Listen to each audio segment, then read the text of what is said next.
नमस्कार दोस्तों, जय जोहार। मैं कौशल तिवारी और बिहनिया संध्या में आपका स्वागत है। छत्तीसगढ़ की डबल इंजन की सरकार और उसके गृह मंत्री से कानून व्यवस्था तो संभल नहीं रही है और अब कानून व्यवस्था संभालने में निकली पुलिस को ही यदि निलंबित कर दिया जाए तो इसे आप क्या कहेंगे? और वह भी आदिवासी मुख्यमंत्री के रहते आदिवासी प्रधान आरक्षक को निलंबित कर दिया जाता है क्योंकि उसने बस स्टैंड में खुलेआम कार में बैठकर शराब पीने वालों को गिरफ्तार करके चौकी तक ले आया था।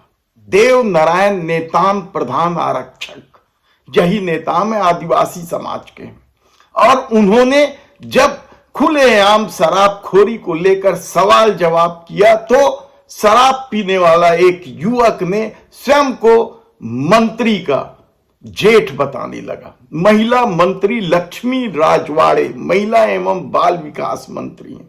आप सोचिए कि किस तरीके की मंत्री है और उनका जेठ जो पुलिस को धमकाने लगा, लेकिन देव नारायण नेताम उनकी धमकी में नहीं आकर उन्हें चौकी में ले आया, जहां चौकी में भी उसने अपने रुतबे का इस्तेमाल करते हुए न केवल देव नारायण नेताम के साथ धक्का मुक्की की बल्कि छीना झपटी में देव नारायण नेताम की वर्दी फट गई या बिल्ला निकल गया। और उसके बाद जो कुछ खेल हुआ वह कब हैरानी की बात नहीं है।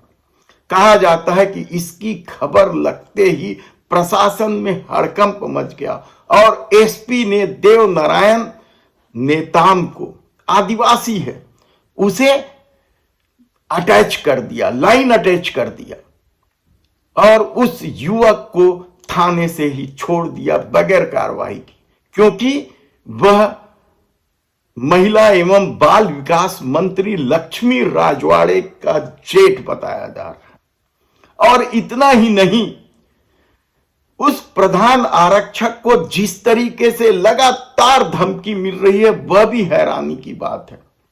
उन्हें किसी स्थान का नाम लेकर कहा जा रहा है कि यहां आइए, फिर बताते हैं कि तुम्हारी पुलिस क्या करती है। यानी आप सोचिए कि किस तरीके से छत्तीसगढ़ में डबल इंजन की सरकार चल रही है। प्रदेश में अपराध के आंकड़े आसमान छू रहे हैं।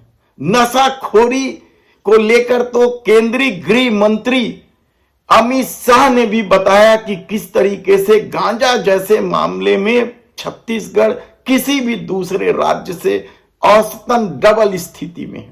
यानी मनमाने गांजा की बिक्री हो रही है। नशाखोरी को लेकर कई तरह के सवाल उठते रहे और राजधानी में लगातार नशेड़ियों द्वारा अपराध को अंजाम दिया जा रहा है। ऐसे में चौकी प्रभारी ने जब शराब पीते, खुलेआम शराब पीते दो लोगों को पकड़ा और थाने तक लाया तो उनके साथ किस तरीके से सत्ता में बैठे लोगों ने करतूत किया यह किसी से छिपा नहीं है। सवाल क्या सिर्फ इतना है कि देव नारायण नेताम आदिवासी समाज के हैं, इसलिए उन्होंने मुख्यमंत्री आदिवासी है इसलिए हिम्मत दिखा दी थी और उसका खामियाजा उन्हें भुगतना पड़ रहा है। आगे क्या होगा देव नारायण नेताम के साथ कहना बेहद मुश्किल है। हालांकि एसएसपी का दावा है कि किसी के साथ अन्याय नहीं होगा और सबके खिलाफ कार्रवाई होगी।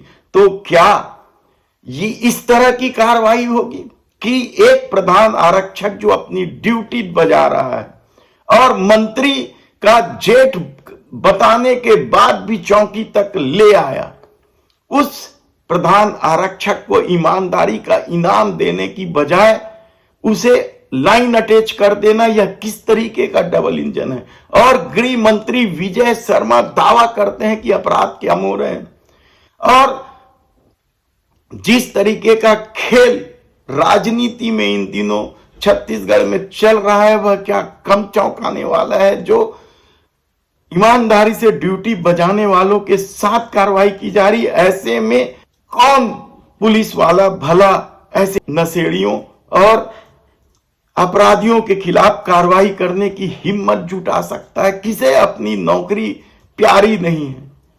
तब सवाल यह है कि क्या इस मामले में उच्च स्तरीय जांच करके अपराधियों के खिलाफ कड़ी कार्रवाई नहीं की जानी चाहिए? किसके दबाव में आकर एसपी ने लाइन अटैच किया देवनारायण नेताम को? क्या उसकी भी गंभीरता से जांच नहीं होनी चाहिए? विष्णुदेव साय स्वयं को आदिवासी समाज का के मुखिया बताने स्वयं को नहीं थकते, और एक आदिवासी प्रधान आरक्षक को सिर्फ इसलिए लाइन अटैच कर देना कि वह शराबखोरी कर रहे युवकों को चौकी तक ले आया।